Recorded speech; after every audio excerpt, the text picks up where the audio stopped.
Le 26 février 2005, le corps inanimé de Françoise Chabet, une jeune femme de 24 ans, est découvert par son mari. Quand il est rentré, dès qu'il a poussé la porte, il s'est rendu compte que sa femme gisait à terre, face contre le sol. La victime est en pyjama. Elle porte encore ses boules qui est. Moi, c'est la première fois que je fais une autopsie avec quelqu'un qui a des boules qui est. Elle a été étranglée, et très certainement avec son foulard. Qui pouvait en vouloir à cette jeune femme sans histoire? Françoise Chabet, c'était une personne solaire, une personne gaie, enjouée. Qu'est-ce qui déprimait Françoise Chabet quelques jours avant sa mort? Elle fond en larmes et puis elle dit que rien ne sera comme avant.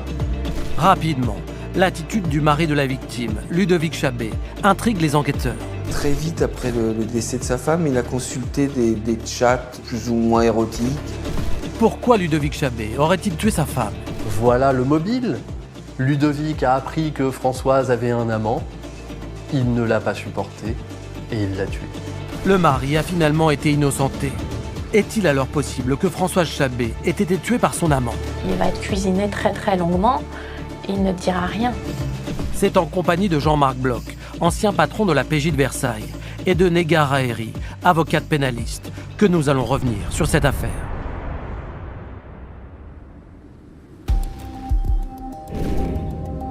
Nous sommes à Humbercourt, petite commune de la Somme, située à une quarantaine de kilomètres d'Amiens. Le 26 février 2005, Françoise Chabet, 24 ans, est retrouvée morte à son domicile. C'est son mari, Ludovic Chabet, pompier de Paris de 28 ans, qui, rentrant d'une garde de 48 heures, a fait la terrible découverte. Très vite, l'autopsie conclut que la mort est d'origine criminelle. Françoise Chabet a été étranglée par un tueur froid et déterminé. Accusé du meurtre, Ludovic Chabet s'est battu pour faire reconnaître son innocence. Aujourd'hui, l'auteur du crime n'a toujours pas été identifié. Retour sur une affaire non élucidée. Samedi 26 février 2005, au centre hospitalier de Doulan, dans la Somme. Il est 10h04 quand le médecin de garde, le docteur Bonnel, est appelé pour une urgence. Une jeune femme aurait tenté de se suicider. Nous sommes bipés pour partir en intervention sur la commune d'Humbercourt pour un arrêt cardio-respiratoire chez une jeune dame suite à un appel pompier. On entend que peut-être il y aurait eu une notion de pendaison. Alors, dès le déclenchement du bip, nous avons 3 minutes pour partir. Donc, on prend le véhicule et puis on part avec les sirènes sur le lieu d'intervention. À 10h16, l'équipe du SAMU arrive chez la victime, à Humbercourt. Les pompiers sont déjà présents. Le chef des pompiers me dit on vient d'arriver, elle était par terre, allongée sur le sol, dans la salle. J'ai enlevé un nœud très serré au niveau du cou et on a commencé les manœuvres de réanimation 2 minutes avant que vous arriviez. Le docteur Bonnel examine immédiatement la jeune femme. Il y a un tracé plat, bien sûr, il n'y a plus d'activité cardiaque. Nous avons une asystolie, c'est-à-dire que le cœur ne bat plus. Donc on est vraiment dans une phase d'urgence absolue. Selon le médecin, la victime est en arrêt cardio-respiratoire depuis très peu de temps. Il n'y a pas de rigidité cadavérique, il n'y a même pas de signe de lividité au niveau des tissus. Globalement, on considère qu'on a toutes les chances de pouvoir la réanimer le plus rapidement possible. Alors que tout est mis en œuvre pour tenter de sauver la jeune femme, le médecin urgentiste est intrigué par un élément. Pour lui, la thèse du suicide ne tient pas. C'est vrai que ça m'interpelle parce qu'à un moment où nous sommes déjà tous en place, où la réanimation est bien engagée, en espérant qu'elle va donner un résultat positif, de façon machinale, il y avait un foulard assez grand, je regarde au-dessus et il n'y a pas de poutre. Je dis, mais c'est bizarre. Malgré les manœuvres de réanimation, l'activité cardiaque de la jeune femme ne repart pas. À 10h45, le médecin prononce son décès. La victime s'appelle Françoise Chabet. Elle est âgée de 24 ans. Le docteur Bonnel coche sur le certificat de décès la case « Obstacle médico-légal ». Il y a selon lui trop d'éléments troublants pour délivrer le permis d'inhumer.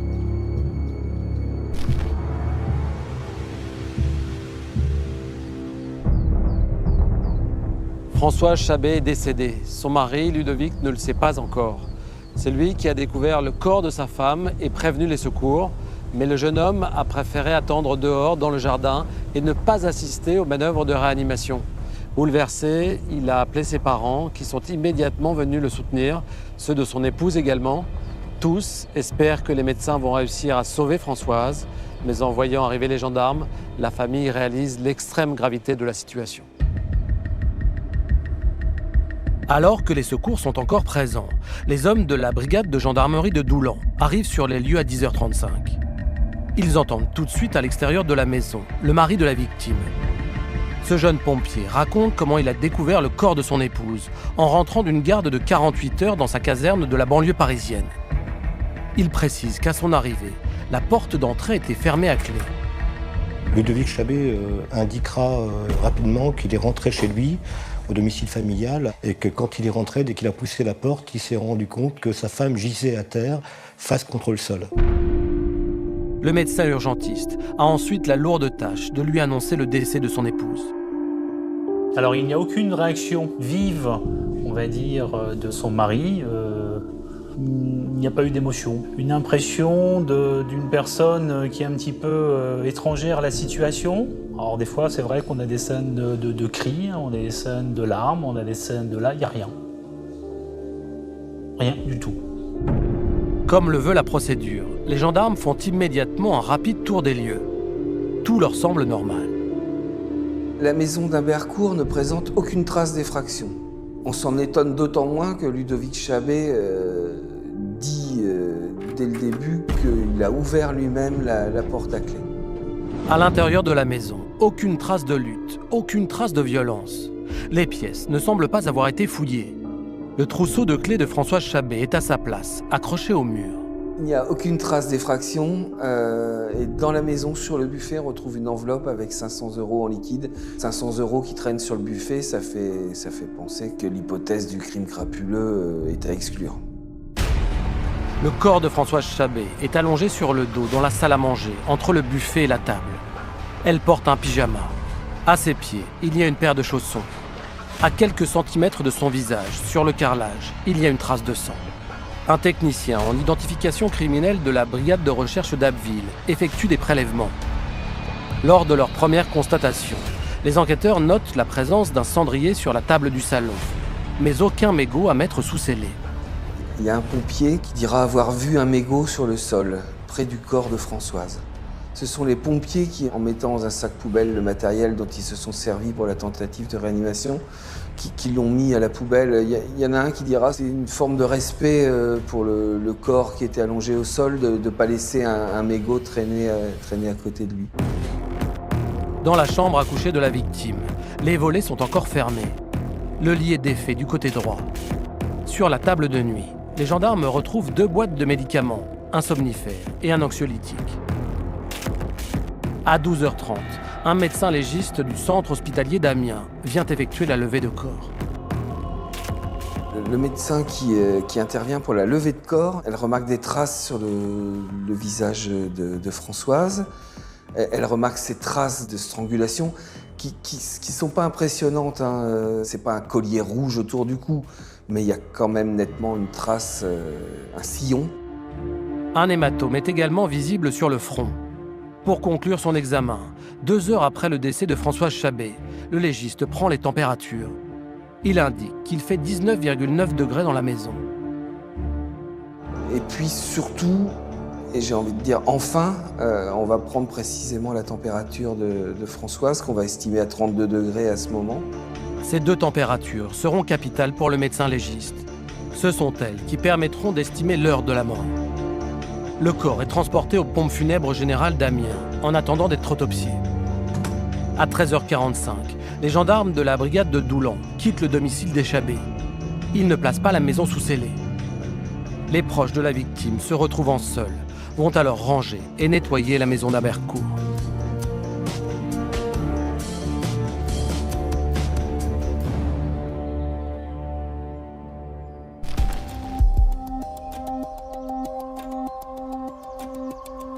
Les médecins urgentistes n'ont pas pu déterminer la cause du décès de Françoise Chabé. Le procureur de la République a donc ordonné une autopsie. Est-ce que vous pensez, Jean-Marc, que la thèse du suicide soit envisageable ? La présence d'un foulard serré autour du cou de la victime peut laisser croire à un suicide par pendaison. Mais comme l'a remarqué justement le médecin urgentiste, il n'y a pas de système d'accroche au plafond. Mais il faut rester prudent, j'ai vu dans ma carrière des suicides étranges, notamment en se pendant à un radiateur. À ce stade, les enquêteurs espèrent que les résultats de l'autopsie leur permettront de répondre à cette question. Si les circonstances de la mort de Françoise Chabet sont encore très mystérieuses, les premières investigations des gendarmes nous apportent cependant un certain nombre d'éléments. Oui, ces premières constatations nous apprennent 3 choses importantes. Premièrement, Françoise Chabet est morte peu de temps avant que son mari n'arrive. Le médecin urgentiste, appelé par ce dernier, a constaté que le corps était encore souple. Deuxièmement, Françoise Chabet est morte peu de temps après s'être levée. Son lit est encore défait et elle est toujours en pyjama.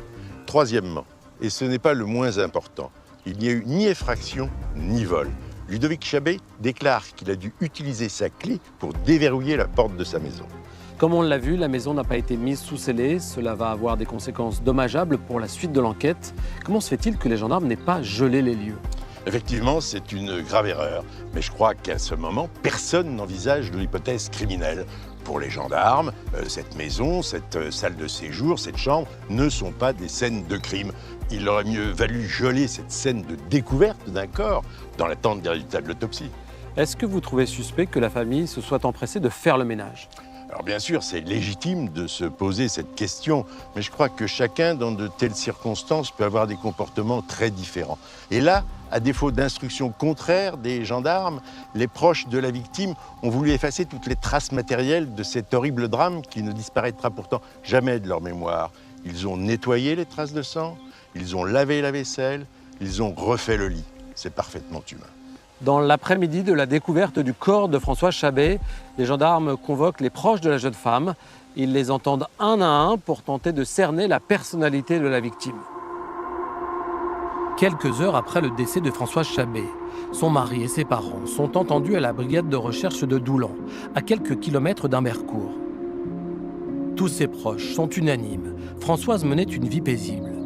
Françoise Chabet est une femme finalement qui ne fait pas parler d'elle. Quelqu'un d'assez effacé, de discret. Françoise est décrite comme quelqu'un de jovial, sans histoire, de bonne humeur, qui ne cause aucun problème. C'était une personne solaire, une personne gaie, enjouée, qui était toujours de bonne humeur, de bonne composition, mais qui restait quand même discrète et réservée sur ce qu'elle avait de plus. Maison dans la prairie. Mais rapidement, les proches de Françoise racontent que la jeune femme avait changé ces derniers temps. Depuis quelques jours et quelques semaines, elle n'était plus la même. Elle avait des idées noires, elle était moins souriante, elle semblait pas en forme. L'entourage va quand même constater que Françoise Chabet est de plus en plus triste, voire dépressive. C'est-à-dire que ça va pas très bien. 5 jours avant le drame, le lundi 21 février, Ludovic Chabet a d'ailleurs accompagné son épouse chez leur médecin généraliste. Elle va expliquer au médecin qu'elle n'était pas en forme, qu'elle était fatiguée. Il va lui prescrire des somnifères et il va lui délivrer un arrêt de travail de 3 jours. Et le jeudi 24 février, 2 jours avant de mourir, quand Françoise reprend le travail, elle semble abattue. L'un de ses collègues est témoin d'une de ses crises de larmes. Le jeudi, elle fond en larmes et puis elle dit cette phrase qui va résonner évidemment avec la suite de son histoire. Plus rien ne sera comme avant. Les gendarmes tentent alors de retracer les dernières heures de la vie de la jeune femme. La veille de sa mort, le vendredi 25 février, elle va dîner chez les parents de Ludovic, comme elle le fait souvent quand son mari est de garde dans sa caserne près de Paris. Elle dîne chez ses beaux-parents. Ses beaux-parents et sa belle-sœur diront que la conversation est parfaitement normale. Ce soir-là, il neige. La mère de Ludovic est inquiète à l'idée de voir Françoise prendre la route toute seule. En raison de l'état des routes, sa belle-mère lui propose quand même de rester dormir chez eux, en disant de toute façon, comme Ludovic rentre de garde demain et que, autre tradition, ils doivent venir manger le midi chez eux, reste dormir, on préviendra Ludovic d'arriver directement ici et puis ça t'évitera de faire la route. Françoise refuse et dit non, je veux rentrer chez moi. La jeune femme quitte ses beaux-parents vers 21h30. Elle a 19 km à parcourir par mauvais temps. Françoise Chabé a dû arriver chez elle vers 22h. L'étude de sa téléphonie montre qu'elle a alors appelé son mari à 22h04. Devant les gendarmes, Ludovic explique que le couple a parlé de l'organisation de leur week-end. Le programme, c'était de recevoir des amis le samedi soir. Le plat au menu était une raclette, ce qui correspondait bien au climat froid qui régnait dans la région. Ludovic expliquera que c'était pour parler du dîner et notamment pour prévoir quel vin il fallait servir avec la raclette.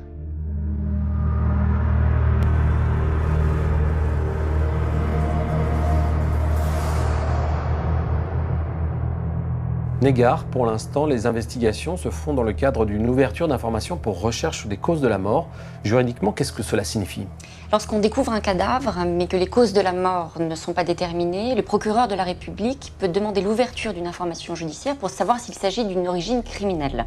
Dans notre affaire, le corps de Françoise Chabé, quand il est découvert, ne porte pas les marques évidentes de la commission d'un meurtre. Alors comme sa mort reste inexplicable, il faut mener des investigations, notamment la réalisation d'une autopsie, pour savoir si elle a une origine criminelle. Est-ce que les gendarmes peuvent travailler comme s'ils étaient dans le cadre d'une instruction pour meurtre ? En principe, non. L'objet des investigations dans ce cas précis se cantonne à connaître l'origine de la mort. Alors évidemment, les enquêteurs peuvent procéder à des perquisitions, à des auditions, mais une fois que le caractère criminel ne fait plus aucun doute, l'information pour recherche des causes de la mort n'a plus d'objet, elle est clôturée, et c'est alors une autre information, cette fois-ci pour homicide, qui est ouverte.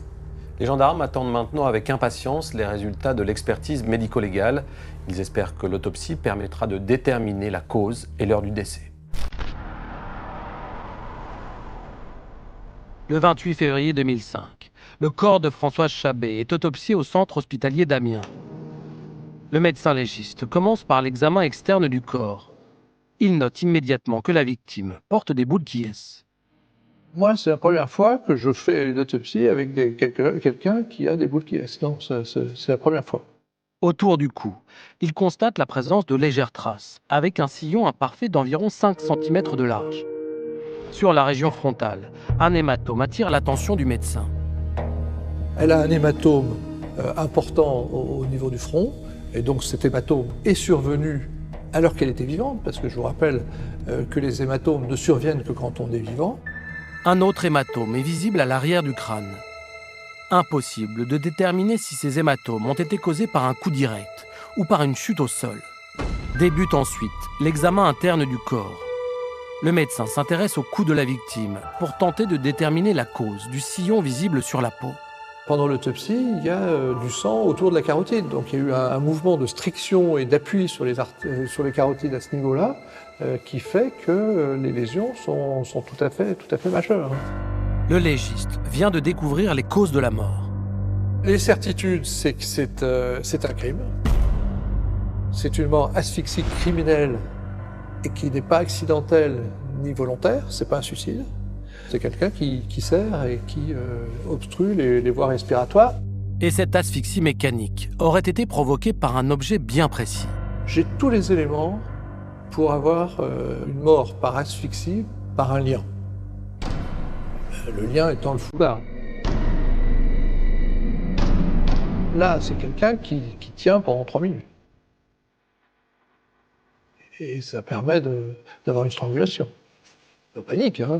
On sent très bien qu'il va se passer quelque chose. Hein. On sent qu'on va mourir. Hein. Et donc, oui, c'est violent. Françoise Chabé a été tuée, étranglée avec son foulard. Pourtant, aucune trace de défense n'est visible sur son corps. On s'agrippe, on se défend, on se protège ou on se met comme ça. Quoi. Mais si vous voulez, là, j'ai pas d'éléments. J'ai aucun élément de résistance ou d'essai de se protéger. Quoi. Quand on va vous taper, vous faites comme ça, quoi, spontanément. Là, j'ai rien sur les mains. Lors de son examen, le médecin a constaté que l'estomac de Françoise Chabé était vide. La jeune femme est donc morte avant de prendre son petit déjeuner. Mais à quelle heure exactement ? Le légiste conclut son rapport d'autopsie en précisant que Françoise Chabé est morte entre 6h et 10h du matin. Mais selon le docteur Jardet, chef du service de médecine légale du centre hospitalier d'Amiens, il est possible de préciser cet horaire. Car à 13h, lors de la levée de corps, la température corporelle de Françoise Chabé était de 32 degrés. On dit qu'on perd à peu près 1 degré toutes les heures. Et donc, quand on dit qu'on a 32 degrés à 13 heures, dans une ambiance à 18-19 degrés, si vous retirez 5 heures, ça fait 13 heures, ça fait 8 heures. Sauf qu'on est sur un carrelage, on est au mois de février, donc il y a quand même des éléments qui peuvent faire dire qu'on peut être plus près de 9h, 9h30. À l'issue de l'autopsie, le corps est rendu à la famille de Françoise Chabé.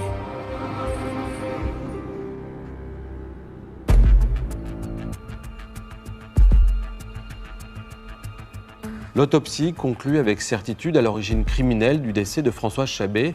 Les analyses toxicologiques démontrent qu'elle n'avait pris aucun médicament. Elle a été étranglée et son foulard est l'arme du crime. On découvre par ailleurs qu'elle portait des boules qui au moment de mourir. Qu'est-ce qu'on peut en déduire, Jean-Marc ? Cette histoire de boules qui m'intrigue beaucoup. Je vous rappelle que son corps a été découvert dans la salle à manger. Or, que je sache, personne ne se lève et ne se déplace dans sa maison avec des boules qui dans les oreilles. Bien que cette hypothèse n'ait jamais été envisagée par les gendarmes, il se peut tout à fait qu'elle ait été agressée non pas dans la salle à manger, mais dans sa chambre, voire dans son lit. Il y a un autre élément qui irait dans ce sens, c'est l'absence totale de traces de défense. Absolument, la présence de boules qui et cette absence de traces de défense peut faire penser qu'elle a été agressée par surprise, qu'elle n'a rien vu venir, qu'elle n'a rien entendu venir. Le meurtre de Françoise Chabé a été extrêmement violent. Selon le médecin légiste, son agonie a duré près de 3 minutes. Oui, et 3 minutes, 180 secondes, c'est long. Il a pu se passer beaucoup de choses pendant ce laps de temps. La victime a pu être transportée de la chambre vers la salle à manger alors qu'elle était en train d'agoniser et elle a pu se cogner, ce qui expliquerait la présence d'hématomes. Je voudrais, Jean-Marc, qu'on revienne sur la personnalité de Françoise Chabé. Elle est décrite par ses proches comme une femme gaie, discrète et sans histoire. Cependant, quelques jours avant sa mort, elle semblait anxieuse et perturbée.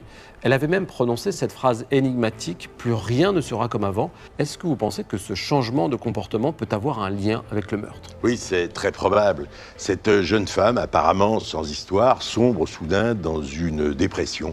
Et cette phrase « Rien ne sera plus jamais comme avant » n'est pas anodine, elle est lourde de sens. Elle indique un changement dans le cours de sa vie. Et les enquêteurs vont devoir s'attacher à analyser les raisons de cette chute de morale. A-t-elle une cause professionnelle, une cause personnelle, financière, amoureuse ? La clé, l'explication de sa mort réside probablement dans cette zone d'ombre qui l'entoure à ce moment. Le 1er mars 2005, 4 jours après la découverte du corps de Françoise Chabé, l'information aux fins de recherche des causes de la mort est clôturée et une information judiciaire contre X pour assassinat est ouverte. Les gendarmes se lancent alors dans leurs investigations pour tenter d'identifier le tueur. Dans la petite commune d'Humbercourt, la nouvelle du meurtre de Françoise Chabé se répand. Les gendarmes entendent les voisins du couple. Ils veulent savoir si quelqu'un a vu ou entendu quelque chose d'étrange le jour du drame. Humbercourt, c'est un village d'une centaine d'habitants. C'est ce qu'on a appelé des villages-routes, en fait. C'est-à-dire qu'il y a une voie de circulation relativement droite. Et puis, il y a des maisons, des exploitations agricoles de chaque côté.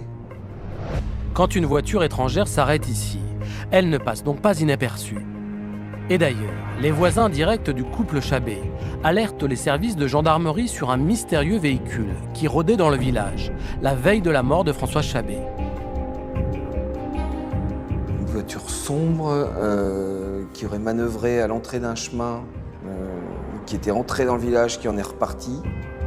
Les enquêteurs cherchent à identifier cet automobiliste. C'est un garde-chasse qui était venu inspecter, je crois, un bosquet qu'il y avait là.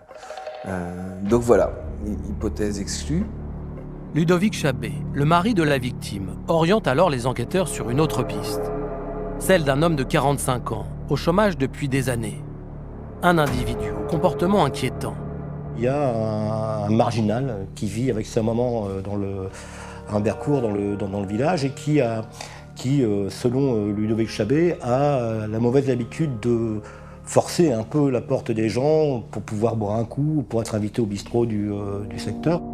Ludovic Chabé n'est pas le seul à parler de ce marginal aux gendarmes. Les voisins du couple font également part de leur méfiance vis-à-vis de cet homme. Lorsqu'on le voyait arriver, on fermait la porte à clé pour être tranquille. Quand il était bourré, il rentrait comme cela. Je l'ai toujours connu agir comme cela. J'ai appris qu'il avait abordé une autre voisine. Elle l'a menacé de sortir son berger allemand. Mais l'enquête permet d'établir que cet homme n'a pas quitté sa mère le matin du meurtre. Son alibi est irréfutable. La piste d'un rôdeur venu agresser Françoise Chabé est dans l'impasse. Les gendarmes de Doulan décident alors de s'intéresser à l'entourage de la victime, et notamment à son environnement professionnel. Ils entendent la quinzaine d'employés de la PME de vente de produits phytosanitaires. Tous les collègues de Françoise sont unanimes pour dire que la jeune femme était malmenée par l'un des commerciaux de la société.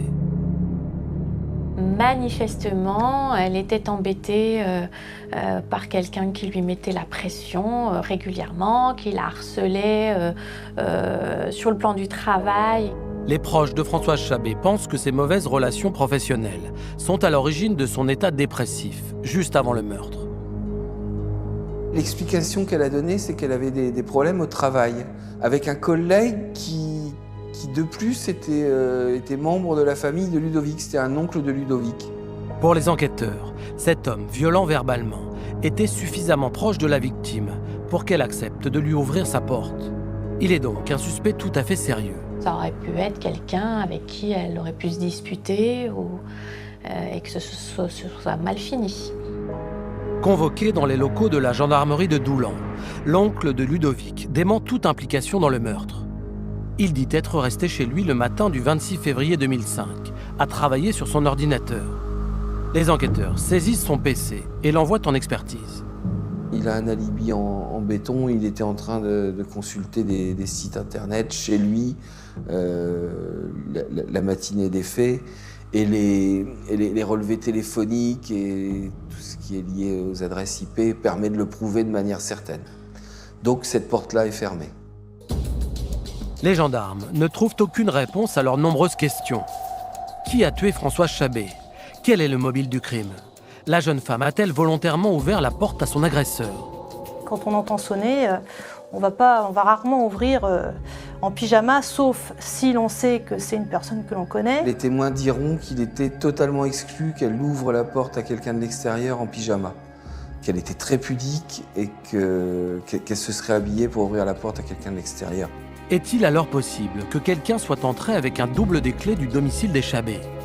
Les gendarmes vont dire, mais monsieur Chabé, est-ce que vous avez confié par exemple les clés de votre maison à vos parents ou à un ami? Pas du tout. J'ai un trousseau, mon épouse Françoise a un trousseau qui est accroché au mur sur un crochet. Mais alors, qui a refermé la porte à clé après le meurtre? Madame Chabé était comme dans le mystère de la chambre jaune, c'est-à-dire qu'elle était dans son domicile, les clés de porte étaient fermées à clé.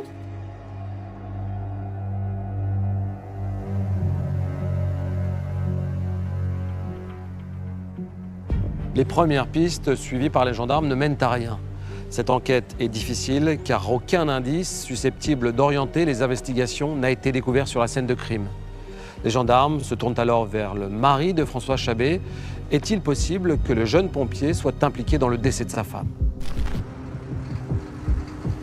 Il faut d'abord savoir qu'en cas de meurtre d'un conjoint, et très souvent d'une femme, le suspect numéro 1, c'est le mari. Le comportement du jeune veuf intrigue les enquêteurs. Ludovic Chabé ne semble absolument pas s'intéresser aux investigations menées par les gendarmes. Il n'allait pas au-devant de l'enquête, demander ce qu'il en était, savoir... voilà, il a eu un comportement qu'on ne s'attendrait pas finalement de quelqu'un qui est en désespoir, qui veut tout savoir. Les enquêteurs apprennent avec étonnement que quelques jours seulement après le décès de son épouse, le jeune homme s'est rendu dans un parc d'attractions. Sa femme est à peine enterrée, et il va dans un parc d'attractions. Il est parti à Euro Disney avec des membres de sa famille qui ont pu vouloir qu'il se divertisse un petit peu, qu'il change un petit peu d'atmosphère. C'est juste un élément un peu troublant, mais rien de plus. Mais c'est surtout son attitude lorsqu'il a découvert le corps de sa femme qui retient l'attention des enquêteurs. Dès qu'il a poussé la porte, il s'est rendu compte que sa femme gisait à terre, face contre le sol. On pouvait imaginer qu'il allait quand même essayer quelques gestes desserrer le foulard qui était autour du cou de son épouse, mais il ne l'a pas fait. Vous êtes pompier volontaire, vous essayez même pas de lui faire du bouche à bouche, vous la mettez même pas en PLS parce qu'il a absolument pas mise en PLS. Il a strictement rien fait. C'est votre proche, c'est pas un inconnu, c'est votre épouse. Vous la retrouvez comme ça et vous ne faites rien. Ça, c'est quand même des plus curieux. Pourtant, quand Ludovic Chabet appelle le SAMU, son interlocuteur évoque avec lui les gestes de premier secours. Et le médecin va lui dire « Avez-vous commencé les manœuvres de réanimation ?» Et lui va répondre « Oui, je vais les commencer. » Et on saura par la suite qu'il n'a rien fait de tout ça. Comment se fait-il que ce pompier d'élite n'ait pas prodigué ces gestes à son épouse ? Pour le docteur Gérard Lopez, cette réaction, ou plutôt cette absence de réaction, s'explique facilement. Quand on est confronté à un événement qui nous dépasse et qu'on ne peut pas élaborer, eh bien, il y a des phénomènes neurobiologiques, de l'adrénaline, du cortisol, en masse qui sont sécrétés par le cerveau et qui fait qu'il y a une dissociation entre le cerveau émotionnel et le cortex frontal. Et on a un sentiment d'irréalité, soi-même on est dépersonnalisé, on ne sait plus très bien où on est à côté de son corps. Ludovic Chabet a déclaré que sa femme était déjà morte à son arrivée. Il en est persuadé. Il dit que le corps était froid. Pourtant, ce n'est pas le ressenti des pompiers et du médecin urgentiste qui interviennent sur place. On a une sensation que cette jeune femme sort du lit. Voilà, c'est vraiment cette impression. Elle est encore toute chaude.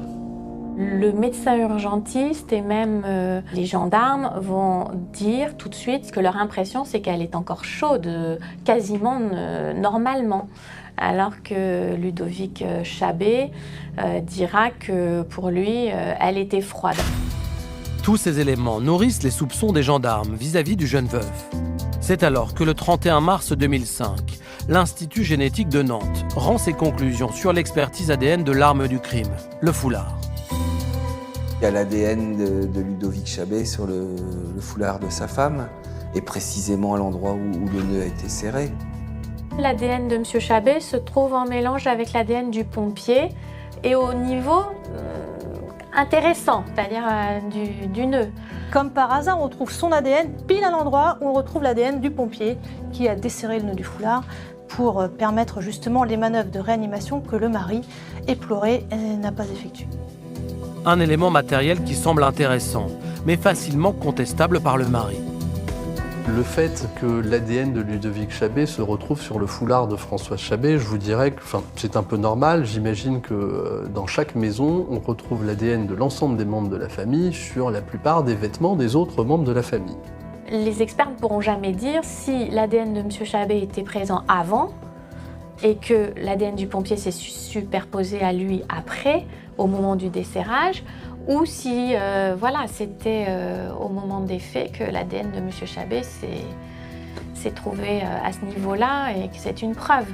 Ça, c'est pas possible de dater ce mélange. Les gendarmes décident de placer Ludovic Chabet sur écoute. Et ils découvrent que le pompier s'occupe curieusement depuis la mort de sa femme. Ludovic Chabet, très vite après le décès de sa femme, il a consulté des chats plus ou moins érotiques, des sites de rencontres également. Le fait d'aller sur des sites érotiques alors que l'on a perdu la prunelle de ses yeux, l'amour de sa vie, son premier amour, ça paraît pas tout à fait normal. Les gendarmes finissent par se demander si le jeune pompier était vraiment amoureux de sa femme. Et quand ils apprennent qu'il a eu une liaison quelques semaines seulement après le décès, leur conviction est faite. Une jeune femme sapeur-pompier va être sa confidente, va se rapprocher de lui, et dans la promiscuité, il y aura eu une relation sexuelle, c'est vrai. Bon, il a mis ça sur le compte du réconfort, ce qu'on peut aussi éventuellement entendre. Et ça va être le déclencheur d'une accusation féroce contre Ludovic Chabet. C'est-à-dire que dans leur esprit, si Ludovic Chabet a pu avoir une relation sexuelle avec une autre femme 2 mois après la mort de son épouse, c'est donc qu'il est le coupable de la mort de son épouse. Fort de ces éléments, Les gendarmes convoquent Ludovic Chabé le 2 mai 2005 à 10h, dans les locaux de la gendarmerie de Doulin.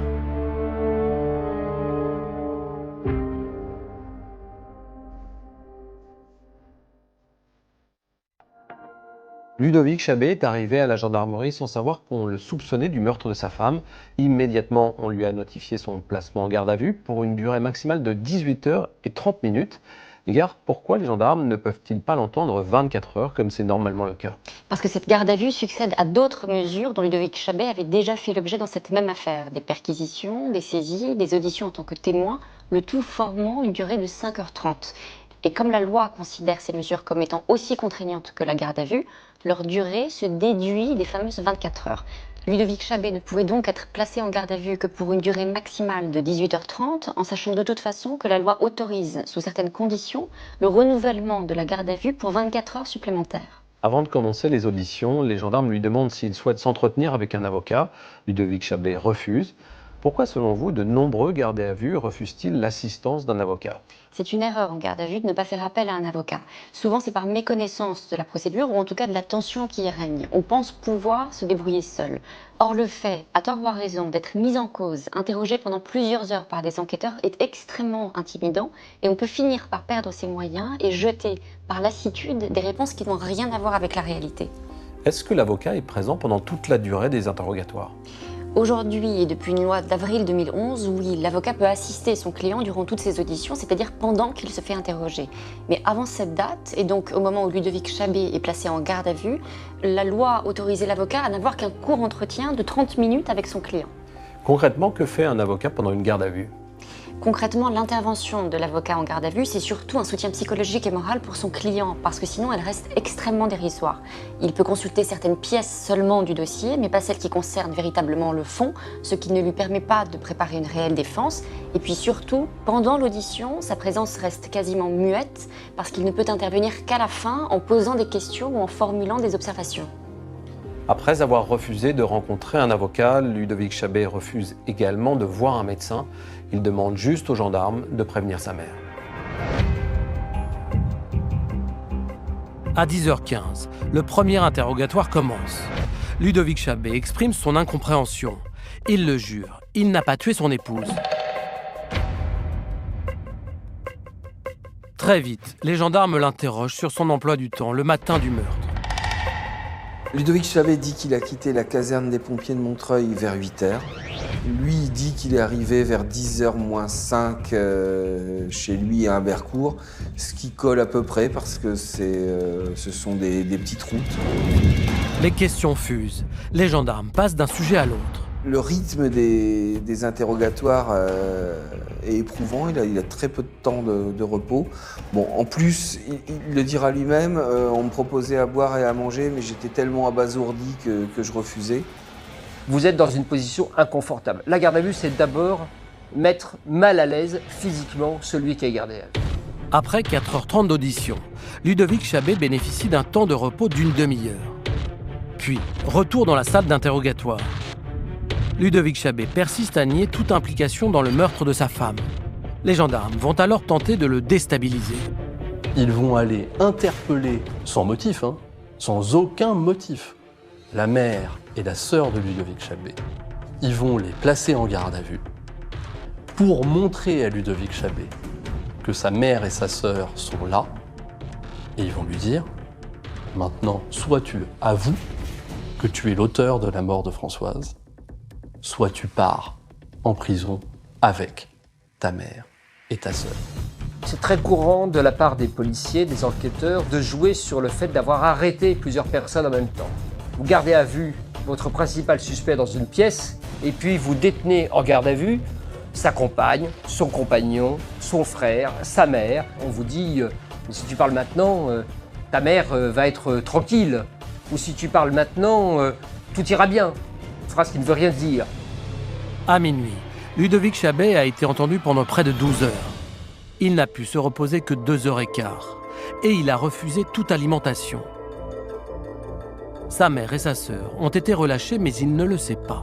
Le nombre d'auditions et le rythme d'audition est absolument insoutenable. Je veux dire, on n'est plus en France. Cette garde à vue, elle n'est pas française. Enfin, en tout cas, avec l'idée que l'on voudrait avoir d'un état de droit à la française. Le 3 mai 2005, à 7h du matin, les auditions reprennent.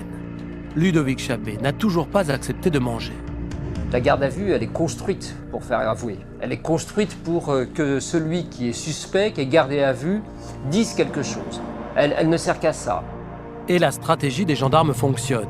À 18h, 32 heures après le début de sa garde à vue, le jeune pompier commence à avouer. Il va parler du fait qu'il est bien à l'origine du décès de sa femme, mais dans des circonstances tout à fait involontaires, dans le cadre d'un jeu qui a mal tourné. Il reconnaît avoir tué son épouse, accidentellement. Il décrit un jeu dans le cadre duquel il taperait dans ses mains, Françoise serait de dos, et si elle ne se baisse pas, eh bien, il retape dans ses mains, et si elle ne s'est pas baissée, elle prendrait donc 2 coups sur les tempes. Que là, elle ne se serait pas baissée, que donc il lui aurait mis 2 coups sur les tempes, qu'elle serait tombée et qu'elle serait morte.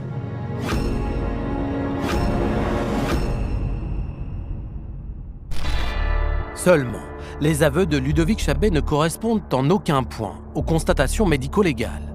Il n'y a pas de traces sur les tempes de la victime. Et puis surtout, il ne parle pas du fait qu'elle ait été étranglée, de comment ça s'est fait. C'est une mort criminelle avec un syndrome asphyxique aigu. Il est où le foulard dans l'explication de Ludovic Chabé? Des aveux qui sont pourtant pris très au sérieux par les gendarmes. Les gendarmes savent très bien que la version offerte par Ludovic Chabé n'a rien à voir avec la vérité, avec les constatations. On ne parle pas d'étranglement, on ne parle pas d'étouffement, on ne parle pas d'asphyxie dans cette version-là. Eh bien, ça va leur suffire. Les gendarmes décident de se transporter sur les lieux du meurtre. Sur place, Ludovic Chabé réitère ses aveux. Il mime les gestes de ce jeu de boxe avec une gendarme qui joue le rôle de Françoise. On tient le coupable, on tient le modus operandi. À l'issue de cette reconstitution, Ludovic Chabé est reconduit à la gendarmerie de Doulan. Le 4 mai 2005, à 4h du matin, sa garde à vue prend fin. Il est déféré 4 heures plus tard devant le juge d'instruction du tribunal d'Amiens. Et lors de son audition de première comparution, le jeune pompier réitère ses aveux. 2 mois après le meurtre, Ludovic Chabé est mis en examen et immédiatement incarcéré. Le juge d'instruction estime qu'il y a suffisamment de charges qui pèsent contre lui. Finalement, il n'y a pas grand-chose contre lui, mais on sait aussi qu'il y a une part importante en justice qui est l'intime conviction. Un magistrat, il va raisonner bien évidemment sur un certain nombre d'éléments de preuve, mais également sur son intime conviction. Et là, en l'occurrence, le magistrat qui est chargé à l'époque de diriger les investigations, lui, il a visiblement la conviction que c'est Chabé qui a tué son épouse. Il ne se pose pas de questions. Et il le met au trou, comme on dit. Hein, voilà. Il y a quand même son ADN sur le nœud du foulard en mélange avec celui du pompier. Et puis, il y a quand même ses aveux réitérés en présence de son avocat. L'aveu dans une enquête criminelle reste la reine des preuves. Sans aveu, la justice est très mal à l'aise. Il manque pourtant un élément crucial au dossier. Ce qui manque dans cette affaire, c'est le mobile. C'est la première chose qu'on cherche. Et quel mobile pouvait-il avoir à tuer sa femme? Ce sont des jeunes mariés, en apparence tout va bien. Quel mobile peut-il avoir de tuer sa femme?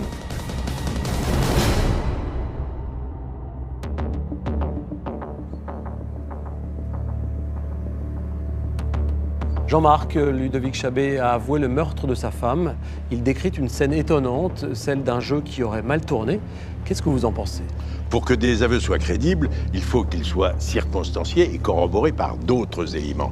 Les constatations, bien sûr, et puis des auditions, des témoignages, des expertises. Là, dans les déclarations de Ludovic Chabé, rien ne correspond aux circonstances du décès de sa femme. Et puis Arnaud, vous imaginez quelqu'un jouer à ce jeu absolument stupide avec des boules pièces dans les oreilles? Non, ça ne tient pas debout. Pourtant, les gendarmes, comme le juge d'instruction, croient fermement à la culpabilité de Ludovic Chabé. Oui, je regrette que les enquêteurs n'aient pas utilisé les quelques heures de garde à vue qui restaient pour éplucher les déclarations de Ludovic Chabé et le mettre devant ses contradictions. Pourquoi, selon vous, les gendarmes ont-ils également placé en garde à vue la mère et la sœur de Ludovic Chabé? Est-ce que c'était uniquement pour faire pression sur lui? Non, c'est pas uniquement pour ça, bien sûr. Dans toutes les affaires, on ratisse plus ou moins large pour prendre les déclarations des uns et des autres alors qu'ils sont séparés, qu'ils ne peuvent pas communiquer, pour pouvoir les comparer et relever d'éventuelles contradictions ou invraisemblances. Qu'est-ce que vous répondez à Maître Valland, l'avocat de Ludovic Chabé, lorsqu'il dit que les enquêteurs ont utilisé des méthodes indignes d'un état de droit pour obtenir des aveux? Toutes les règles de droit ont été strictement observées conformément au code de procédure pénale. Et puis cette garde à vue s'est déroulée sous le contrôle permanent du juge d'instruction chargé de cette affaire. Dans une garde à vue, Arnaud, il ne s'agit pas d'extorquer des aveux sans fondement, mais il est normal d'essayer de déstabiliser le suspect pour arriver à la vérité, toute la vérité, mais rien que la vérité. Une garde à vue, c'est pas une partie de plaisir, c'est nécessairement éprouvant. C'est pas une discussion de vieille dame dans un salon de thé. Si on résume, Jean-Marc, voici les éléments retenus par les enquêteurs contre Ludovic Chabé. 1. La porte de la maison était verrouillée lorsqu'il a découvert le corps de sa femme. 2. Il y a son ADN sur le foulard. 3. Il a eu une relation sexuelle avec une collègue peu de temps après le décès de son épouse. Pour l'ADN, je suis d'accord avec son avocat, ça ne prouve rien. Pour un mari, avoir son ADN sur le foulard de sa femme, ça n'a rien d'exceptionnel. En ce qui concerne cette relation sexuelle, les enquêteurs ont établi qu'elle avait commencé après le décès de sa femme. J'ai tendance à dire que dans ce genre de circonstances, chacun réagit comme il peut ou comme il veut. Donc ça ne constitue en rien un élément matériel à charge. Et que pensez-vous du fait que Ludovic Chabé n'ait pas tenté de réanimer sa femme alors qu'il est pompier? Effectivement, ça peut paraître étonnant que Ludovic Chabé n'ait pas tenté des manœuvres de réanimation ni avant ni après son appel au SAMU. Mais ce qu'il faut bien comprendre, c'est qu'au moment où il découvre le corps de sa femme, Ludovic Chabé n'est plus ce pompier professionnel, aguerri, agissant en unité constituée.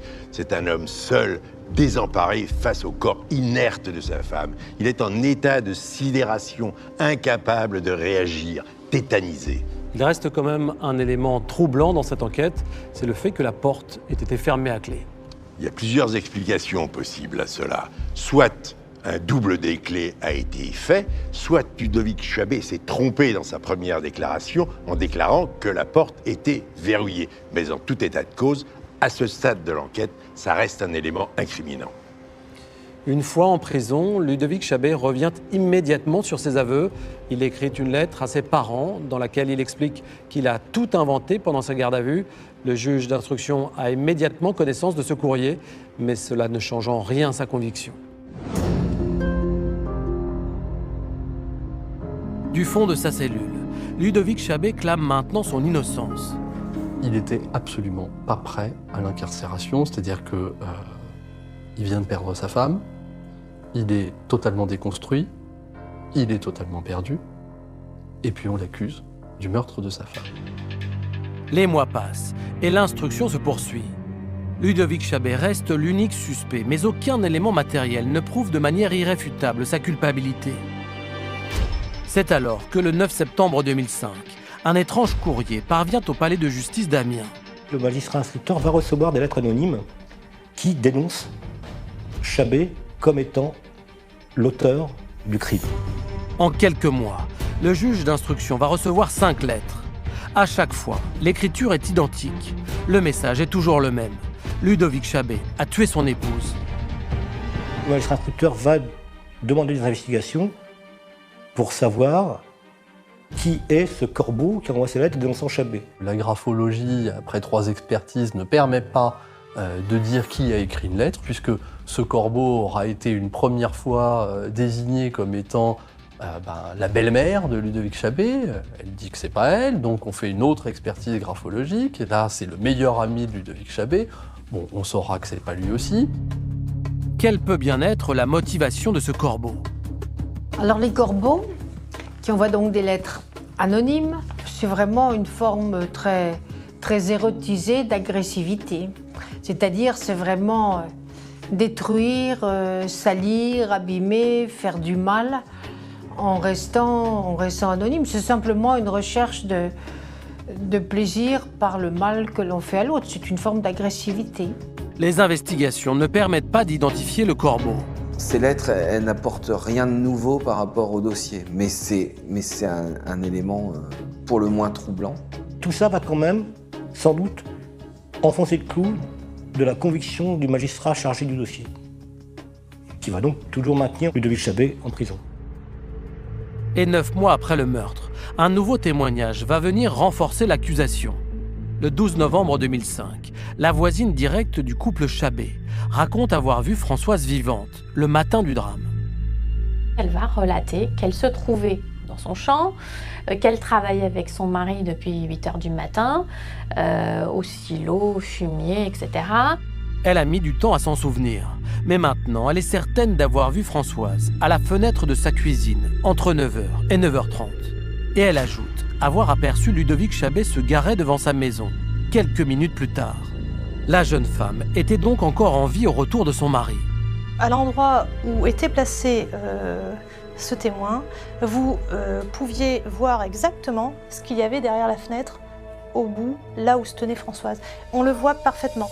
Mais pour Philippe Valland, l'avocat de Ludovic Chabé, ce témoignage tardif ne vaut rien.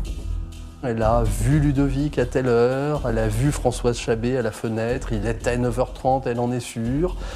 À plus de 100 mètres, alors qu'elle ne portait pas ses lunettes ce matin-là. Son mari dit d'elle qu'il ne faut pas trop écouter ce qu'elle dit parce qu'elle a tendance à affabuler.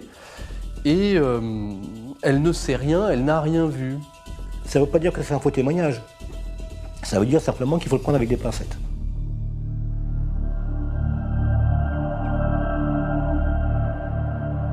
L'instruction se poursuit et Ludovic Chabé, soutenu par sa famille, crie à l'erreur judiciaire. Les investigations n'ont toujours pas apporté de preuves matérielles de son implication. Le témoignage de la voisine le met en difficulté, mais n'est sans doute pas suffisant pour le renvoyer devant une cour d'assises. Car depuis la mise en examen du jeune veuf, la question essentielle reste celle de son mobile. Pourquoi le jeune pompier aurait-il tué sa femme ? En janvier 2006, soit presque un an après le meurtre de Françoise Chabé, les gendarmes de Doulan continuent de travailler sur le dossier. Et ils s'intéressent notamment au relevé téléphonique de la victime. Ils vont attendre presque un an après la mort de Françoise pour se rendre compte de quoi ? Pour se rendre compte qu'elle est en relation de manière habituelle avec un numéro de téléphone que nous ne connaissons pas. L'étude de la téléphonie de Françoise Chabé livre une information intrigante. Au milieu de tous les gens à qui elle téléphone régulièrement, il y a un numéro qui revient souvent, qu'elle appelle ou qu'il appelle, généralement vers 18h, donc en dehors des heures de travail. Et puis ils vont tout simplement remonter à ce numéro, et ce numéro, c'est celui de Stéphane. Stéphane, c'est un collègue de travail de Françoise. Les gendarmes se souviennent l'avoir entendu quelques jours après le meurtre, comme tous les autres employés de la petite entreprise. Et il va dire que voilà, Françoise, il la connaissait pas plus que ça, qu'elle était sans histoire, qu'il n'y avait pas de relation particulière avec elle. Pourtant, comme le prouve l'étude de leur téléphonie, Françoise Chabé et Stéphane s'appelaient tous les jours depuis plusieurs mois. Un an après le meurtre, les enquêteurs convoquent l'homme à la gendarmerie. Ils veulent en savoir plus sur la nature de sa relation avec la victime. Et rapidement, Stéphane va faire une révélation étonnante. Il va expliquer que c'est Françoise qui, un peu par des jeux de regard, va un peu la guicher et que c'est elle qui a pris l'initiative et qu'à un moment donné, en novembre 2004, ils ont une relation unique dans les locaux de l'employeur, entre midi et 2, et dans une cuisine qui était ouverte un peu au cas de vent, et que ce sera la seule relation qu'ils aient eue. Il va expliquer que tous les deux, d'un commun accord, se sont dit que non, on ne pouvait pas aller. De la part de Ludovic, je ne comprends pas comment tu as pu me faire ça, on n'y survivra pas, je t'en veux et je vais te faire du mal. Il n'y a rien. Mais ils imaginent qu'il y a là un mobile suffisant. Ludovic Chabé était-il au courant de la liaison de son épouse ? A-t-il tué par jalousie ? Ludovic Chabé va toujours dire qu'il ignorait totalement cette liaison et qu'il l'a apprise de la bouche de son avocat, Maître Valland. C'est effectivement moi qui vais lui apprendre qu'on a découvert un éventuel amant de Françoise. Et quand je lui apprends, d'abord, il ne me croit pas. Il est persuadé que celui qui aurait dit qu'il était l'amant est un menteur. il ne peut pas croire une fraction de seconde que Françoise avait un amant. Et on va avoir une très longue conversation. Je vais quand même être obligé de lui dire que les éléments matériels collent. Mais les enquêteurs pensent avoir trouvé un élément prouvant que le couple de Ludovic et de Françoise Chabet était en crise. Le matin de son départ pour sa garde, donc le jeudi matin, elle meurt le samedi, il lui a laissé un petit mot sur un post-it en lui disant « Françoise, tu es toute ma vie, je t'aime ». Et ce petit mot, on l'a retrouvé à la poubelle. On ne jette pas un mot d'amour. Un mot d'amour, on le garde précieusement. Le post-it devient un cri d'amour du mari éploré qui saurait que sa femme l'a trompé. La difficulté, c'est que le mot qu'a laissé Ludovic, c'est un mot d'amour très classique que beaucoup de maris laissent à leurs épouses, de compagnons à celles qu'ils aiment. Mais surtout, Françoise Chabet ne portait pas son alliance le matin du meurtre. Quand on met en exergue le fait qu'elle n'a plus d'alliance au moment où on retrouve son corps, qu'elle a jeté le petit mot d'amour de son mari et qu'elle vient dire le lendemain « plus rien ne sera jamais comme avant », ça pouvait laisser penser que M. Chabet en savait peut-être un peu plus sur l'existence de cet amant.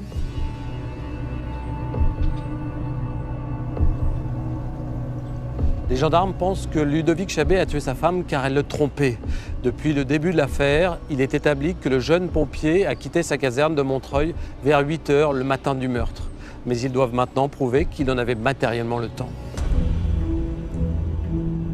Que sait-on de l'emploi du temps de Ludovic Chabet, le matin du 26 février 2005 ? Ludovic Chabet participe au lever des couleurs, puis vers 8 h, il prend sa voiture pour quitter Paris et rejoindre son domicile conjugal, familial d'Humbercourt, dans la Somme. Il va chercher l'autoroute 1. Seine-Saint-Denis, elle bordure en grande partie l'autoroute 1, puis plus loin l'autoroute A16. On sait que Ludovic Chabet prend cette autoroute, et on sait précisément l'heure à laquelle il est sorti, c'est que il y a un ticket de paiement, et on sait précisément que Chabet est sorti à 9h01 et qu'ensuite il a pris la direction d'Humbercourt en passant par Doulan. Une question se pose alors. Si Ludovic Chabet était au péage de Roye à 9h01, à quelle heure est-il arrivé à Humbercourt ? Les gendarmes ont fait des déplacements selon la vitesse à laquelle ils vont, soutenue ou normale. Ils arrivent entre 9h52 et 10h05. Or, selon le médecin légiste, Françoise Chabet aurait été tuée entre 6h et 10h du matin. Si Ludovic Chabet a tué sa femme, il a commis ce meurtre à l'extrémité du créneau déterminé par les médecins quant à l'heure de la mort. Mais l'extrémité du créneau, c'est encore le créneau. Donc c'est pas impossible. Il faut qu'il quitte Montreuil, sa caserne, en se disant « je vais la tuer, mais je vais quand même pas rouler trop vite, c'est-à-dire que je vais rester dans les limites de vitesse autorisées, donc je suis pas si pressé de rentrer pour la tuer ». Si on retient cette hypothèse-là, on retient le fait presque d'une préméditation. C'est-à-dire que Ludovic Chabet, il savait en quittant Montreuil, en région parisienne, il savait qu'il fonçait pour tuer sa femme. C'est quand même un peu léger, cette histoire. Dans ce cas-là, on pourrait tout à fait se trouver dans le cadre d'un crime passionnel, voir que finalement la personne en qui vous avez toute confiance vous a trompé, peut tout à fait amener à ce genre de drame, dans la mesure où c'est le monde qui s'écroule autour de soi.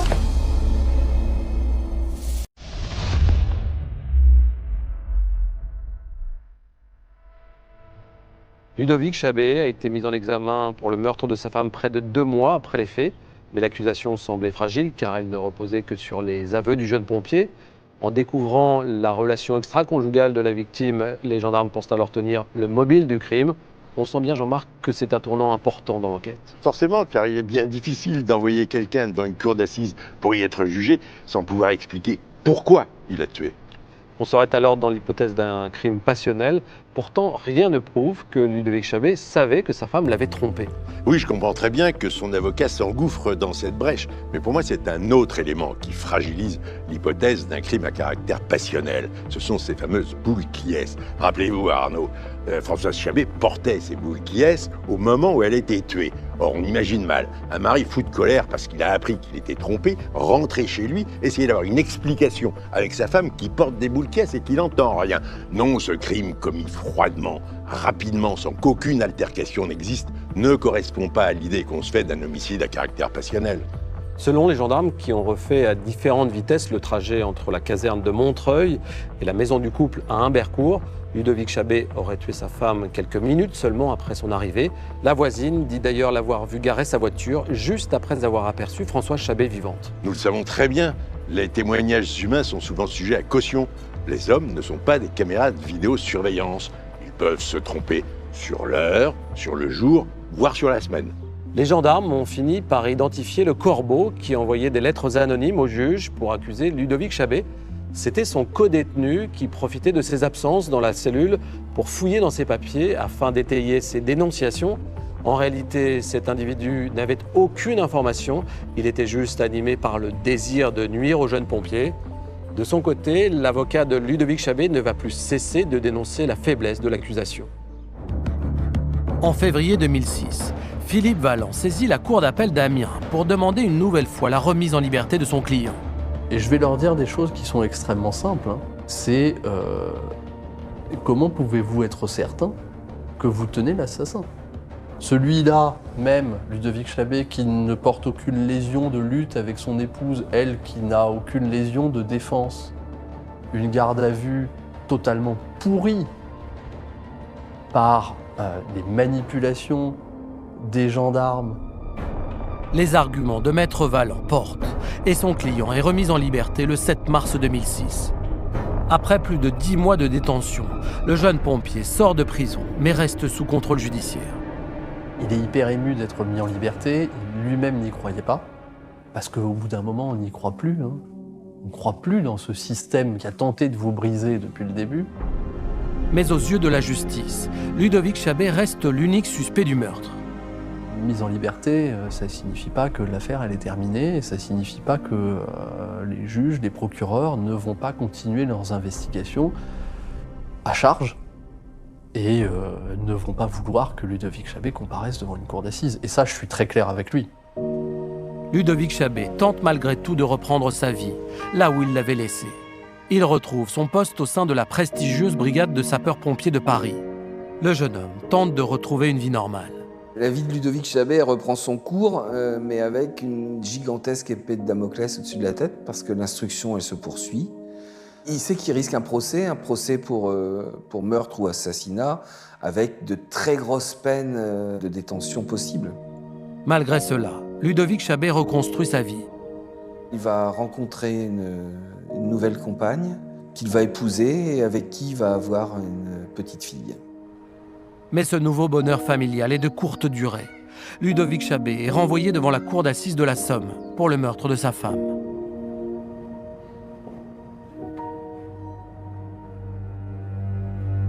C'est dans cette salle du palais de justice d'Amiens que s'ouvre le procès de Ludovic Chabé le 10 juin 2013. Il encourt alors pour le meurtre de sa femme une peine de réclusion criminelle de 30 ans. Après 3 jours d'audience, le jeune pompier qui comparaissait libre est condamné à 12 ans d'emprisonnement.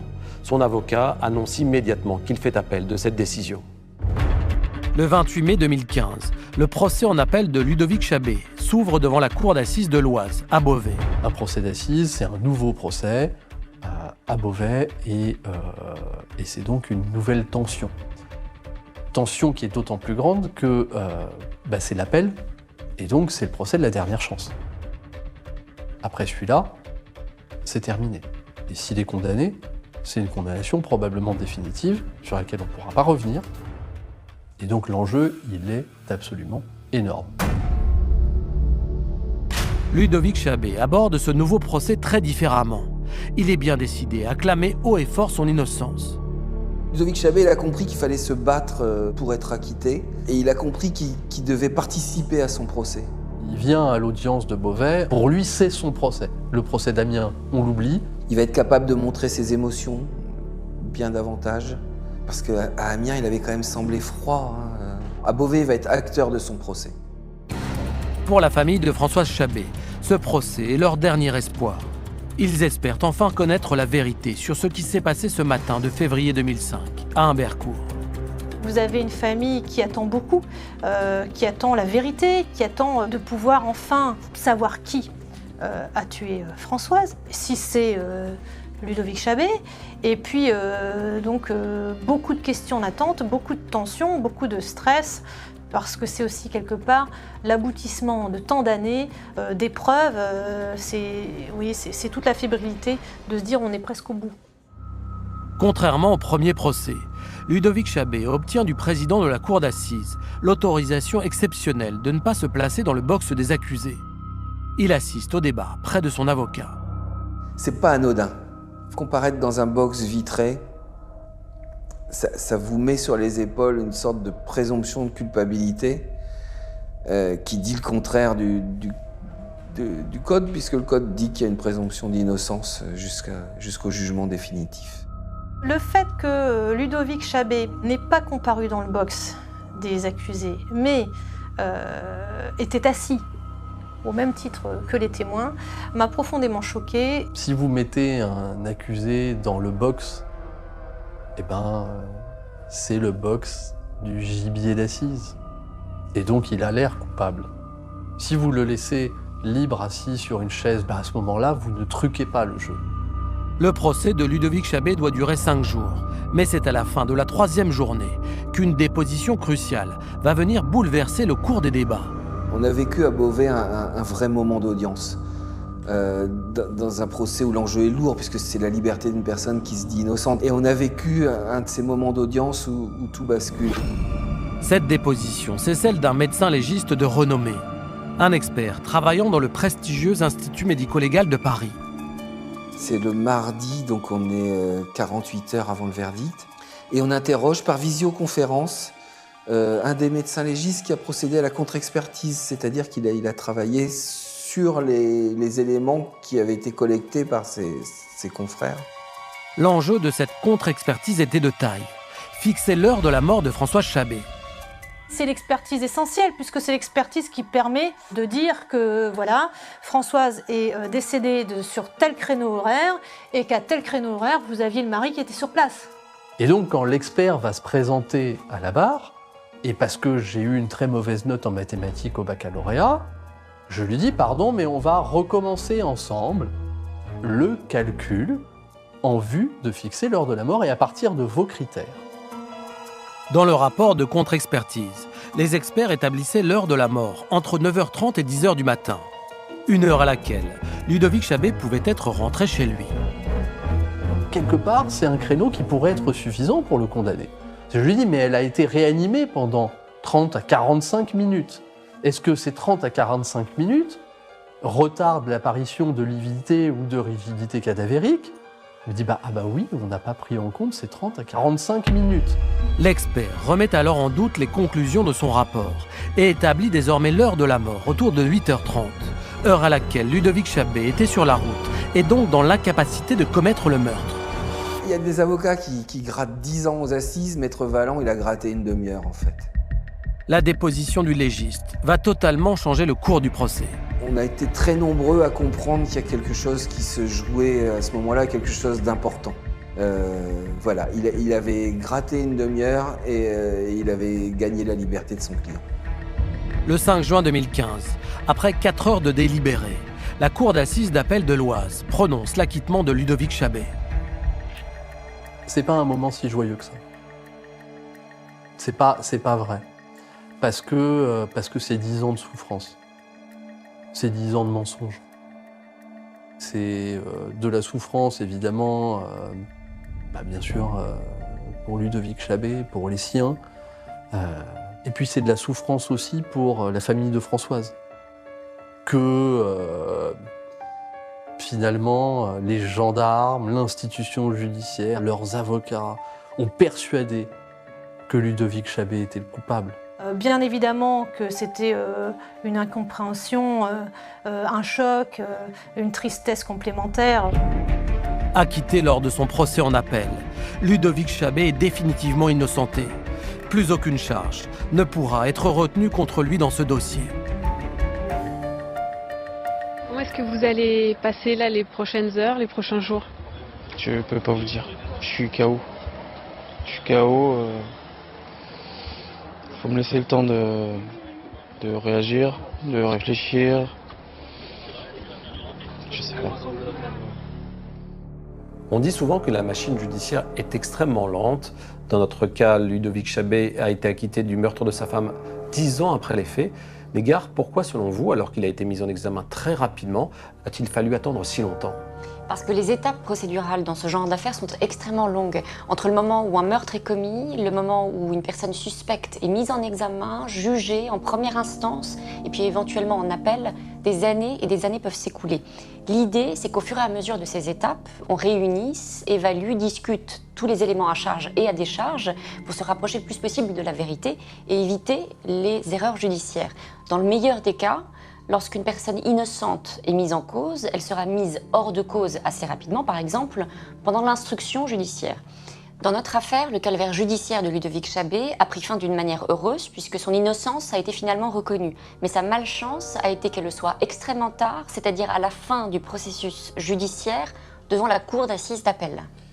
On sait que pour son procès en appel, Ludovic Chabé a eu l'autorisation de ne pas être placé dans le box des accusés. Pensez-vous que ça ait pu avoir une quelconque influence sur les jurés ? Alors, je ne sais pas si le fait d'être hors du box ait influencé les jurés dans le sens d'un acquittement, mais ce qui est certain, et de manière beaucoup plus générale, c'est que la personne accusée qui est jugée alors qu'elle est dans un box, entourée par une escorte de gendarmes, donne d'emblée, alors même que l'audience n'a pas encore commencé, le sentiment qu'elle est coupable. Et même de son propre point de vue, l'accusé qui est dans un box ressent d'autant plus le poids de la culpabilité et part alors de plus loin encore pour pouvoir se défendre avec une parfaite liberté. Alors en étant hors du box, Ludovic Chabé s'est sans doute défendu avec plus de force et de conviction, et ça, il faut s'en réjouir. Lors de son procès en appel, Ludovic Chabé est apparu beaucoup plus combatif. Est-ce le rôle de l'avocat de préparer son client à l'épreuve de l'audience ? Bien sûr, l'audience des assises est un moment extrêmement difficile où toute l'attention pendant plusieurs jours se porte sur l'accusé et où l'enjeu est souvent des années et des années de réclusion criminelle, voire la perpétuité. Alors il faut évidemment préparer son client à affronter ce moment et à s'exprimer de la manière la plus fluide et la plus juste qui soit. Dans notre cas, si Ludovic Chabé n'avait pas été aussi bien préparé par son avocat, peut-être qu'il aurait été moins combatif, moins clair dans ses propos, et peut-être que l'issue de l'audience aurait été différente, et alors on aurait eu un innocent en prison. Pendant les deux procès, l'amant de Françoise Chabé a été mis sur la sellette. On lui a vertement reproché d'avoir dans un premier temps caché sa relation avec la victime. Mais pourquoi cet homme s'est-il retrouvé sous le feu des questions ? Pendant l'instruction, il a été établi que Stéphane et Françoise n'avaient eu qu'une unique relation sexuelle. Est-il possible que les deux amants aient vécu une histoire d'amour beaucoup plus durable ? Je crois que c'est d'abord une relation simplement de travail. C'est juste au départ des collègues, mais des collègues qui finissent par beaucoup s'apprécier et qui, à certains moments de leur vie, n'ont pas forcément le meilleur des couples au quotidien et se rapprochent à un moment et deviennent effectivement amants quelques semaines, quelques temps. Pour le dire de manière triviale, c'était pas la fille d'un coup ou la fille d'un soir. Donc si Françoise a eu des relations sexuelles avec Stéphane, c'est qu'elle était sincèrement amoureuse de Stéphane. Il y a un élément particulier qui peut laisser penser que la relation entre les deux collègues était plus forte que ce que Stéphane veut bien dire. Il y a ce dernier coup de téléphone entre Stéphane et Françoise le 2 février, et c'est à partir de ce coup de téléphone que Françoise va plonger dans une dépression. Le 2 février, c'est-à-dire 3 semaines avant le meurtre. C'est un appel qui est le plus long qu'ils aient eu. Et Stéphane, c'est plutôt quelqu'un qui est taiseux. Donc qu'il ait eu une conversation d'un peu plus de 13 minutes, ce 2 février pose question. On n'a aucune idée de ce qu'est cette conversation. Ce qu'on sait, c'est qu'à partir de cette conversation, avec celui qui était son amant, eh bien, elle plonge dans une dépression profonde. On sait que la veille de ce dernier coup de téléphone, un événement très important a eu lieu dans la vie de Stéphane. Le 1er février, la veille du dernier coup de fil à Françoise, sa femme a pratiqué une échographie et il a su qu'il allait être papa. Est-il possible que Stéphane, pour préserver sa famille, ait rompu avec Françoise lors de leur dernier coup de fil, le 2 février ? Que se sont-ils dit pendant ce coup de fil qui est le plus long qu'il ne se soit quasiment jamais passé, de 13 minutes ? S'agissait-il d'une conversation de rupture de leur relation ? Il va être cuisiné très très longuement, il ne dira rien. Mais c'est le nez au milieu de la figure, c'est sûr que c'est la rupture. Elle l'a bien pris ? Elle l'a mal pris ? Elle l'a menacé ? Il a eu peur? Nous n'en avons strictement aucune idée, puisqu'il a toujours refusé de nous le dire. Pour la psychologue Michèle Agrapard-Delmas, la dépression de Françoise ne peut être liée qu'à Stéphane et à leur rupture. Je pense qu'elle a été très, très malheureuse. Alors, bon, ça ne me dit pas qui l'a tuée, mais ça explique peut-être pourquoi les derniers temps de sa vie commune avec son mari, elle se sentait si mal. Elle faisait un état dépressif à la suite d'une rupture. Elle ne faisait pas le deuil de cet amant. Il y a un autre élément qui pourrait orienter les investigations vers Stéphane. Pourquoi, lorsqu'il a été entendu par les gendarmes, a-t-il parlé du foulard de la victime? Il va spontanément dire bah oui, Françoise, j'ai essayé de la faire rire parce qu'elle n'avait pas trop le moral, et souvent j'ai pris son foulard et je me suis amusé à le mettre sur ma tête pour la faire rire. Il livre ces informations tout à fait spontanément, et on peut se poser encore la question aujourd'hui de savoir si il n'a pas livré ces informations parce qu'il savait qu'il y avait un risque que l'on retrouve son ADN sur le foulard, et que donc il a voulu s'exclure de la liste des suspects par anticipation. En réalité, il semblerait que Stéphane ne faisait que répondre aux questions des enquêteurs. Quand on regarde tous les procès-verbaux des gendarmes, de tous les collègues de travail qui ont été faits sur le même canevas, on s'aperçoit que dans tous les procès-verbaux, c'est le même schéma et qu'en fait ne figurent pas les questions. Et que quand on lit l'audition de Stéphane à ce moment-là, il passe du coq à l'âne, d'un paragraphe à un autre, sans queue ni tête. Donc il est manifeste qu'en fait on lui a posé une question, mais que cette question n'est pas figurée dans le procès-verbal. Stéphane n'aurait donc jamais parlé spontanément de l'arme du crime. Selon son avocat, maître Emmanuel Rigler, rien ne permet de le relier au meurtre. Son ADN a été prélevé et tant mieux, et rien effectivement n'apparaît d'utile à l'enquête dans le cadre de ce dossier. Vous imaginez que si son ADN était apparu sur le foulard ou à quelconque endroit effectivement du corps ou de la maison, on aurait eu à s'expliquer, mais non. Et le matin du meurtre, Stéphane a un alibi. Il posait du carrelage chez lui. Sa femme le confirme. Il y a des travaux de programmés dans la maison. Ils sont programmés depuis longtemps et son emploi du temps de ce jour-là est parfaitement attesté et vérifié par sa compagne. Il n'y a absolument aucun élément qui vient nous montrer qu'il n'était pas là et encore moins qu'il était ailleurs. C'est un alibi qui n'est pas en béton. Sa femme a pu avoir un intérêt à le protéger aussi et à dire qu'il était là alors qu'il n'était pas là. Toujours est-il que son téléphone n'a jamais borné à Humbercourt. Le téléphone de Stéphane, il est coupé ce matin-là, donc on ne sait pas avec certitude où pouvait se trouver Stéphane ce matin-là, donc est-ce qu'il était chez lui ou pas, on n'en sait rien. Pendant l'instruction, l'amant de la victime a été placé sur écoute. Stéphane, il entretient des conversations téléphoniques qui sont édifiantes.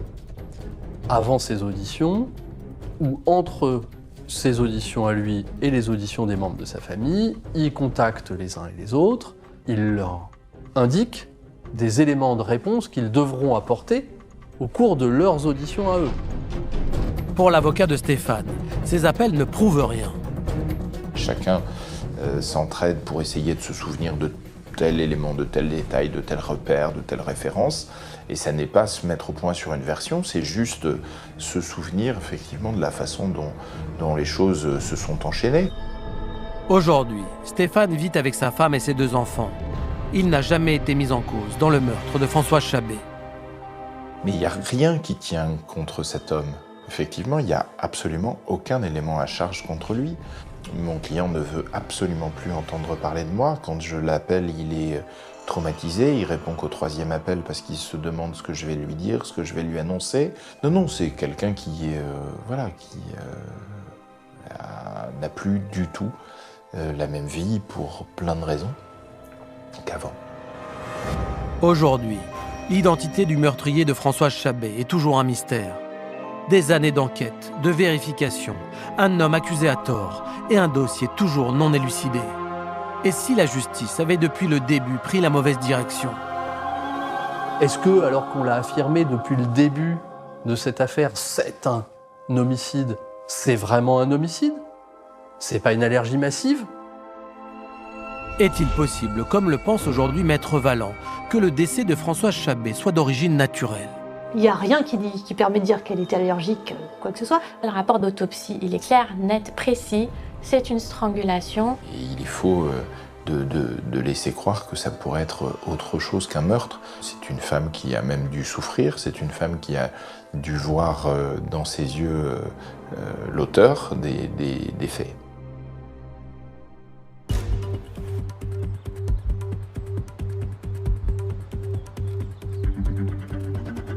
Cette affaire a souvent été surnommée par la presse le mystère de la chambre jaune, en référence au roman policier de Gaston Leroux, où une victime est retrouvée morte dans sa maison fermée à clé. Effectivement, c'est la grande interrogation de ce dossier. Pour les enquêteurs, la seule manière de résoudre cette énigme a été de mettre en cause Ludovic Chabet. On construit un scénario criminel à partir d'un homme et non pas à partir de faits objectifs. C'est une démarche inversée. Mais cette démarche inversée, elle a bien failli mener tout droit à l'erreur judiciaire. La question est maintenant de savoir quelle autre explication il pourrait y avoir à ce mystère. Maître Valland, l'avocat de Ludovic Chabet, émet l'hypothèse d'une mort naturelle. De son côté, Maître Rigler affirme que le décès est forcément d'origine criminelle. Quel est votre avis, Jean-Marc ? Je ne crois pas à l'hypothèse d'une mort naturelle, mais c'est vrai que de toutes les investigations menées, aucune ne permet d'affirmer qu'il s'agit d'un homicide. Il n'y a que l'autopsie qui conclut à une mort d'origine criminelle. En ce qui me concerne, je regrette que le foulard qui enserrait le cou de la victime ait été dénoué par les premiers intervenants, par les premiers secours. Il eût été préférable de sectionner ce foulard en laissant ce nœud intact afin de pouvoir analyser la manière dont il avait été confectionné. Mais en quoi cette analyse aurait-elle pu être importante ? Ça aurait permis de savoir si ce foulard avait pu ou non être noué par la victime elle-même. Dans ma carrière, j'ai vu des suicides au mode opératoire compliqué qui pouvaient faire penser à des homicides. Ça peut paraître invraisemblable, mais il est parfaitement possible de s'auto-étrangler. En plus, le nœud était placé sur le devant du cou de la victime. Attention, je n'affirme rien, Arnaud. Je dis simplement que cette hypothèse a été trop rapidement et trop définitivement écartée par les enquêteurs. Depuis l'acquittement de Ludovic Chabet, le dossier est clôturé, plus aucune investigation n'est menée. Qu'est-ce qui pourrait relancer l'affaire, Jean-Marc ? Un fait nouveau, un témoignage, mais sans être défaitiste, je n'y crois pas beaucoup. Pour moi, cette affaire, c'est l'illustration parfaite de ce que je dis souvent. Quand une enquête commence mal, elle finit mal.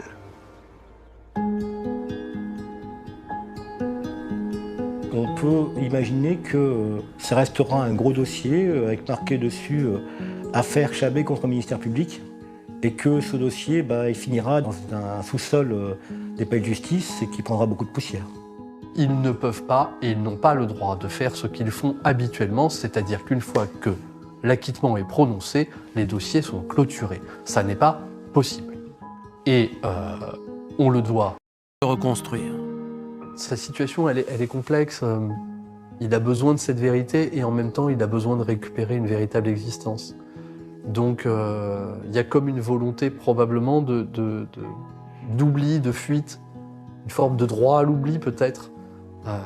Et pourtant, il n'oubliera jamais.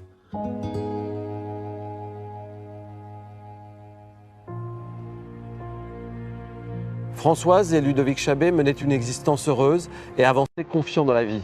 Ils étaient fiers d'avoir acheté une maison dans laquelle ils imaginaient fonder leur propre famille. Leurs parents se réjouissaient de leur bonheur et du bel avenir qu'ensemble ils se construisaient. Françoise Chabet n'avait que 24 ans quand elle est décédée. La justice n'est pas parvenue à établir les circonstances exactes de sa mort. Espérons qu'un jour, la vérité éclatera pour apaiser enfin le chagrin de toute sa famille.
Sun is falling, speed